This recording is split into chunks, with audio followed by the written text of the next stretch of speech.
Supreme court में नाज़रीन एजाज चौधरी साहब की ज़मानत का केस जो है वो 16 अप्रैल को समाअत के लिए मुकर्रर हो गया है। ये बहुत ही अहम नौइयत का केस है। ये वही एजाज चौधरी साहब हैं जो दिल के आर्जे में मुब्तला हैं और इस वक्त बेयारो मददगार अस्पताल में पड़े हैं।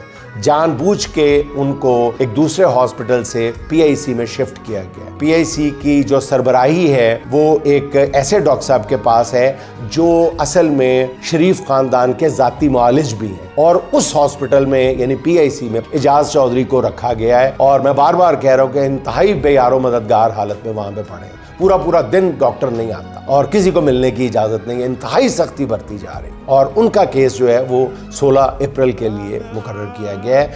जैसे मैंने अर्ज किया, बहुत अहम नौइयत का केस है। क्यों? इसलिए कि इस केस के फैसले का असर जो है वो डॉक्टर यास्मीन राशिद, उमर सरफराज चीमा, महमूद रशीद और शाह महमूद कुरैशी के मुकदमात पर भी पड़ेगा।